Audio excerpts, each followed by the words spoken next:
Hello, welcome to Microfiche Microphone. I'm Micah, and on this channel we look at microfiche from the past, so old newspaper articles in the public domain, and we read about them and see what we can learn from them with our modern eyes and our modern perspective. And on today's Microfiche time capsule, we are looking at Kansas Farmer from 8th of June, 1918. And this article is entitled, America's Race with Germany. Immediate duty to see that our allies and our own army are fed. So if you are not aware, people in the state of Kansas is well known for its farms, and they produce a lot of wheat, and that area is well known for this. Wheat is probably the number one thing I think of when I think of Kansas, although that area is also known for corn and other kinds of grain. So I think that that particular state, the people in that state, were mostly concerned with feeding people, with making sure that they were producing enough food. All right, America's race with Germany, immediate duty to see that our allies and our own army are fed. From address of Dr. Ray Lyman Wilbur, President Leland Stanford University. Is there a place named Leland Stanford, or is that like President Leland of Stanford University? I don't know. The world stands breathless today watching the greatest race in all human history, the race between the United States and Germany. Germany trying to close up the war before America can get into it, and America trying to get in before it is too late. Those dread words, too late, we have heard altogether too often in this great crisis. Lloyd George said, England too late at Gallipoli, England, and France too late to save Serbia. And we ourselves with England and France were too late to save northern Italy, or to keep Russia from going into complete collapse. Must we again be too late in this great crisis? President Wilson tells us that this is the critical year of the war. Not that the war will end this year. Well, you know. I guess they were trying to be pragmatic, but it actually did end that year. Not that the war will end this year, far from that, for he knows better than we that peace this year would mean a German victory. The crime of all the ages. That's interesting that they thought that at the time. I mean, I guess you couldn't see forward to November when it was all over. I mean, this was in June. I mean, it wasn't that far into the future. It's interesting that the tides changed so quickly that in June it looked like they were going to be fighting for at least another year when it was less than 6 months. That's interesting to me that they thought that way, that was how they saw Germany as well, who was the aggressor, of course, in the war in 1918. I guess their propaganda may have worked because it seems like a lot of people thought that Germany was winning at this point. The only short way possible out of this war with a victory for us would be the finding of a complete solution for the submarine, and that has not been obtained. Really? They really thought that? Wow. We must fight our way out with men. Our program is a program of the future. It takes time to prepare for war. Our safety now as a nation depends upon the integrity of the peoples of Great Britain, France, and Italy. Yeah, I mean, sort of, I guess. Your safety as a nation. But I feel like the United States was quite safe because they were so very far away from the actual fighting. So, I don't know if I would say my safety is dependent, but the safety of the troops who were in Europe, I guess. Interesting. Like, I'm already slightly flabbergasted at this opinion because clearly that's not how it turned out. So, okay, interesting. At this critical period, while we are training our armies in manufacturing instruments of war and building ships, our civilian population is fighting the battle of America on the frontline trenches. So they're kind of trying to talk to the people who are left behind, who are not out at war, and trying to let them know that they are also partaking, I guess, of this. Upon them and what they do now and hereafter in relation to the food and other problems depends the outcome of the war. That's actually kind of true. Like, how your country does at home depends on, like, how strong your troops are depends on how strong your country is. And if your country is very weak because they don't have enough food to eat, then the soldiers will also be weak because they won't be getting enough food either. I mean, that is true to a certain extent. 3 times a day at the table you can fight the submarine by helping to defeat its object. Its object is to prevent the bringing up of the men, food, and supplies needed for the Western Front, along the slender thread of ships stretched across the Atlantic and on which the life of this nation is now suspended. Wow. That's slightly overly dramatic, but okay. These are the most momentous days since those of the man of Galilee. Wow. Like, they're talking about Jesus Christ's days. That's interesting that they're thinking of... It's so funny because, I mean, after World War II, we're like, no, it was definitely World War II. But, like, World War I really felt like that. It really did. That's so interesting to me. On the other side of the water, those fighting our battles look to us and say, when will America be ready to put her full force into this war? How long can we hold the line and wait for her to prepare? We must realize that we can no longer send explanations to France and England. We must send food and men and guns. We have not measured up to our possibilities, and the only way we can ask them to go on into more years of bloody war is to show them that we are coming, that our eyes are open to the world danger, and that we will see the war through to the final victory, no matter what the cost or how long it may take. That's pretty strong wording there, to be honest. I don't know. Oh, there's also a cartoon. I'll throw it in here. There's a picture of what looks like a woman who is quite thin, and a girl. I'll put it up. But and it's a girl or a boy. It's a child. Sitting, hovering. They look slightly cold. They look tired. They're sitting on rubble, like just a destroyed building is what it looks like, with a half-destroyed tree in the background and some crosses from like a graveyard. And it says, "Tired of saving wheat? You don't know what it is to be tired." So that's them trying to appeal to those who were left behind, those who were trying to live a quote-unquote normal life when actually the country was at war and they were in circumstances that were unusual. Americans must face their duty, harsh and disagreeable as it may be. They must realize that they came late into the war because of their inability to see its outstanding features more clearly at an earlier date. I don't really agree with that. I think that America stayed out of World War I for so long because they felt like it was very far away. Like they didn't feel directly involved because it's on another continent. And so even though it was affecting their allies and they were sending supplies, they were not sending troops for a long time because they didn't feel like it affected them directly. And they're kind of right, but at the same time, they're also wrong because things that happen around the world affect everyone. So it's something we have to look at as well. We are as yet a great amateur nation, untrained in large world problems.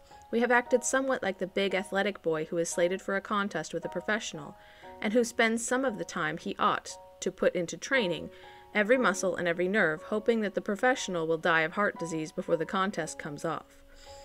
Yeah, that's kind of what it was like, wasn't it? Like, maybe I won't have to fight. Maybe they'll just, die on their own. We have hoped that Germany would collapse internally, have talked of peace, of starvation, and submarine crew mutinies, of strikes, etc., instead of unitedly getting ready every minute of every day. It has been necessary for us to think in new terms. It took us months to see our danger, and the danger to democracy and to civilization. We must act faster in the future, or might may win in the world. How many Americans realize today that unless we put Serbia back on her feet, every square foot of her territory, Serbian territory again, we will have lost the war and Germany will have won it. Germany started this war to get Serbia. Sort of, kind of, sort of. Anyway. Germany now has realized her dream of Middle Europe. She sees Europe almost within her grasp. Victory has followed victory, and she has sent her armies to various parts of Europe, and now we have the supreme period of the war, and soon the war will have a decision based largely upon what we do as to whether it shall be ruled by the golden rule of Christ or the military rule of a prince maintained by the bayonet and bomb. I am slightly surprised by their reference to Jesus Christ. Like, Germany is a Christian land. It's mostly Catholic. I didn't really think it was terribly religious, but hey, whatever. Our immediate pressing duty is to see that the peoples and armies of Great Britain, France, and Italy are fed, so that they will not collapse as Russia and as Finland have done because of the disorganization due to German propaganda, injustice, and, above all, lack of food. It is imperative that we save and send wheat and other foods absolutely required in Europe during the months before the next harvest. We cannot do it unless we stop using them here. We must realize that food is the weapon with which America is going to be able to maintain a position in this war long enough to win it. We are not asking that food be saved to save money, but to save the lives that will win the war. Think of our problem when you realize that shortly before this great German offensive, the limit upon our export of wheat reduced the bread allowance of the French people to practically 2/3 of that hitherto maintained. Yeah. So basically they're saying that the troops in Europe are suffering because they don't have enough to eat. So even though they're asking all the Americans to please ration, they're not asking it for no reason. Yeah. No time to talk of profits. This is no time to talk of money or of profits, for the world is using a new medium of exchange today in order to obtain that liberty, freedom, and justice which it demands. That medium of exchange is the precious blood of men and boys, the best that we have, and we are sending them by the hundreds, yes, the hundreds of thousands. They go forth singing, "As he died to make men holy, let us die to set men free." That's not the song I learned. As he died to make men holy, let us live to make men free, is what I learned. Interesting. As he died to make men holy, let us die to set men free. Battle Hymn of the Republic. As he died to make men holy, let us live to make men free. That's what I learned. And they're singing, as he died to make men holy, let us die to set men free. That's a little bit macabre, but okay. The man who comes out of this war with $1 more than he had when it began has taken it from the blood of the men who died for him. Wow, that's crazy. May God forgive him. The American people never will. Jeez. Like, this is harsh. This is like, how dare you make money? Ever. I mean, I get making money from people suffering is not cool, but like, it's like, I don't know. I wouldn't go this far, you know? Like, taking it from the blood of the men who died for him? Jeez. Reviewing the work of the Food Administration, my mind naturally reverts to the early problems of its organization. Knowing then the probable crop shortage, the imperative needs ahead, a method of saving food suitable to the American people was vital. An appeal to its idealism was decided upon. Certain factors had to be considered. Control of consumption must be either by rationing, by high prices, or by voluntary effort. An early introduction of rationing into the country would have resulted in an inevitable reaction because of our surplus of food. Besides, on the basis of the rationing systems adopted by the European countries for certain staple foods, it would demand about $400,000 per month, or $4,800,000 per year for the printing of the necessary ration cards. Alright, so they're saying that it's prohibitively expensive to ration everyone. Aside from the necessary preliminary inventories and inspections, it would take about one official for every 1,000 families to take care of this distribution. This would necessitate a salary roll of something like $20 million a year. In fact, on the European basis, about $45 million a year would be required for expenses of the rationing system applicable to staple foods. The control of consumption by high prices was too unfair to merit consideration in such a country as ours. It means conservation for the rich at the expense of the poor. What? The control of consumption by high prices. Okay, so they didn't want to raise the prices to make it more expensive for people because that would just mean that the rich get everything and the poor get nothing. The voluntary system, based upon widespread educational and publicity campaigns, was selected because of the moderate expenditure, $2 million, and the opportunity afforded to use the great surging desire of the loyal Americans to serve his country. Okay, so they're explaining why they don't use ration books. So they don't use ration books because it would be prohibitively expensive, and that they didn't raise the prices of everything like they could have because then they knew that the poor would suffer. and that's not fair either. So they're asking people out of the goodness of their hearts and loyalty to their country to use less food. That's hard to do. Like, I mean, you have a certain amount that you need, that you normally use. Like, how do you just use less? You know what I mean? Like, just eat less. You know, put everybody on a diet. That's not going to work. You're going to have to get full on something. So what do you have besides wheat? It's interesting. Saving in wheat. The success of the food conservation campaign and the enormous volume of saving brought about through the war spirit and self-sacrifice of the American people can now be measured with considerable accuracy. The surplus of the 1917-18 harvest, based on normal consumption, was 20 million bushels, up to the time of the advent of the 1918 harvest. If the present rate of saving by the American people continues, we'll be able to deliver abroad 150 million bushels of wheat. By this remarkable effort, we will have satisfied the Allies in their most pressing bread needs. That's cool. So they're saying that they're really seeing some efforts put forth by people. So I have no idea what they're replacing it with, but that's really cool. I'm really glad they were able to do that. Exports of pork and beef. Careful analysis of the figures in regard to hogs indicate that we were 5 to 7 million hogs short at the period when the conservation program was started with the American people. The average export of hog products per month was roughly estimated at 55 million pounds before the European War. In the last half of the year 1917, because of the decrease of the number of hogs in the country, it fell below the somewhat increased level due to war demands.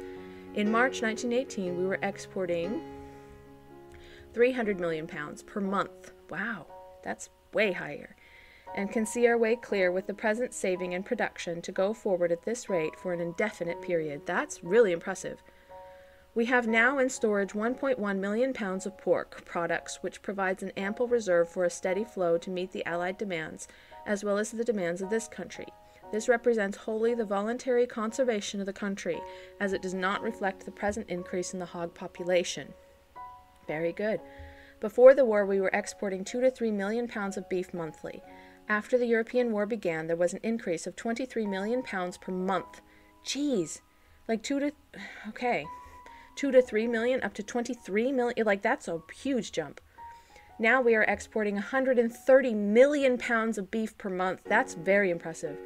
And with the continuation of conservation and production, there is no reason for anticipating other than a continuation of this vital program. The Food Administration began its preliminary work in May a year ago as part of the fighting program of the United States. It set as its goal the provisioning of the armies and peoples of the governments associated with us in the war. There have been necessary adjustments on both sides. France and England have recently reduced their already lowered food consumption in order to make ships available for the sending of our troops abroad.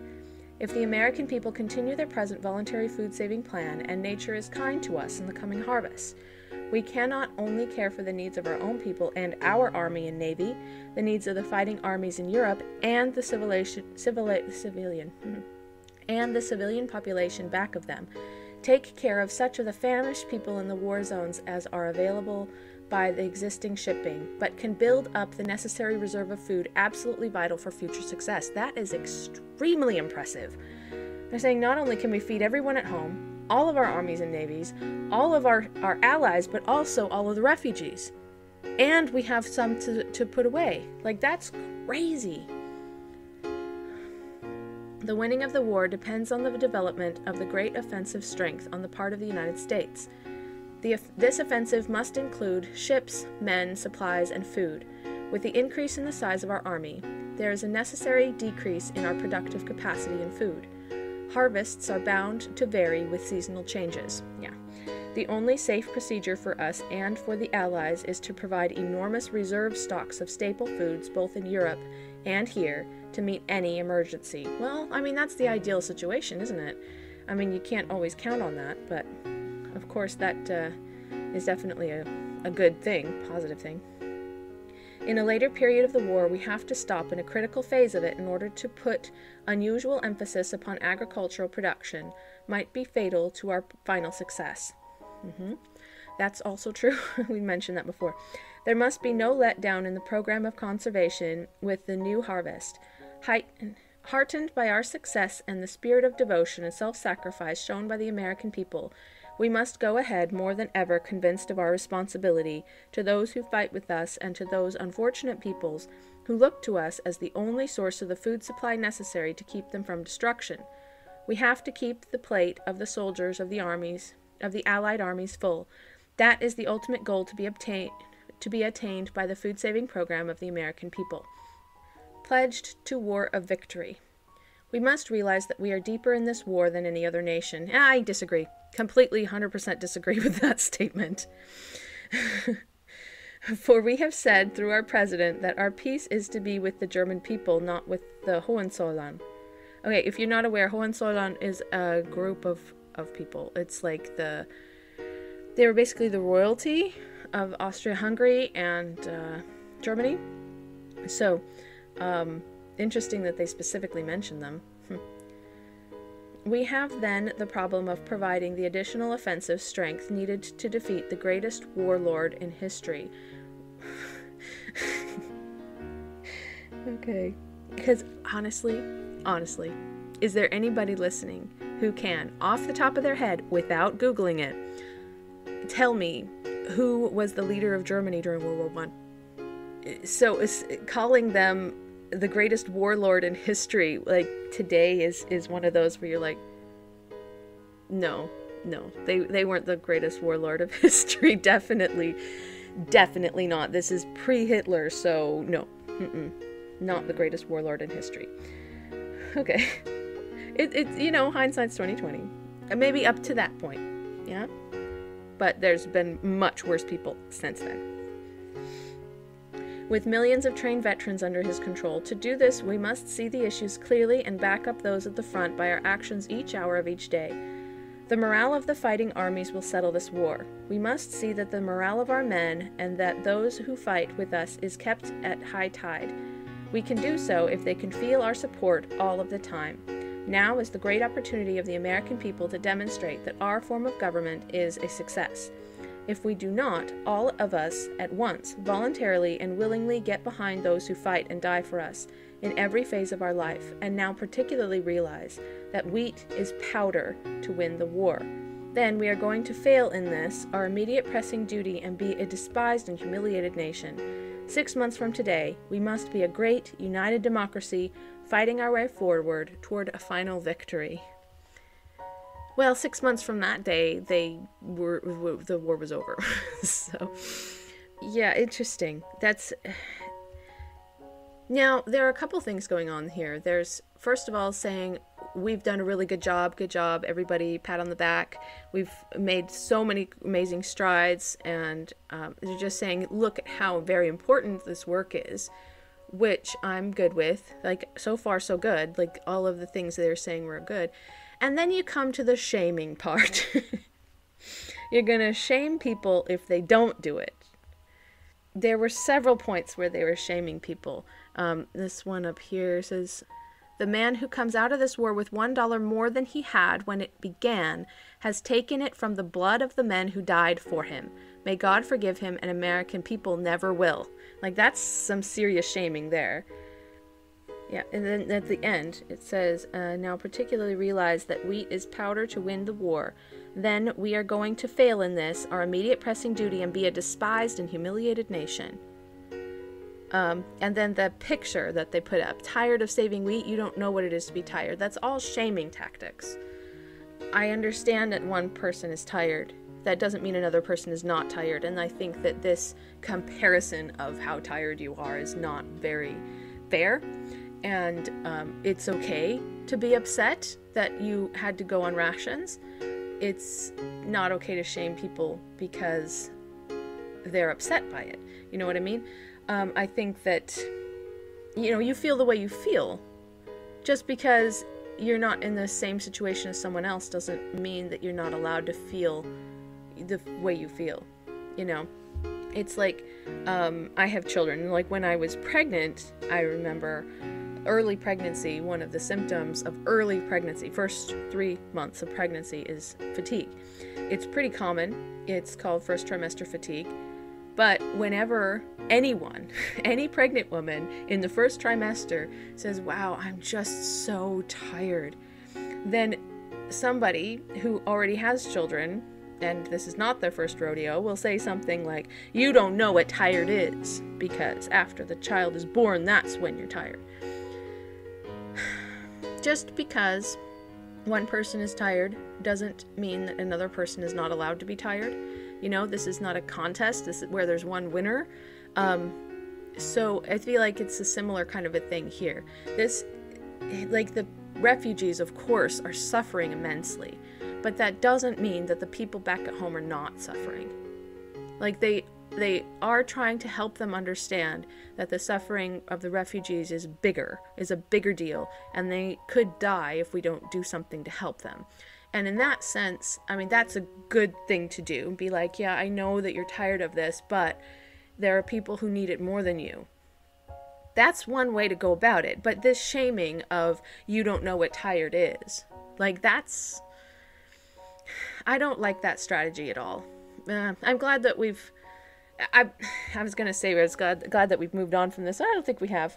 I mean, this is the age of the internet, so, you know, we like to shame each other for random things.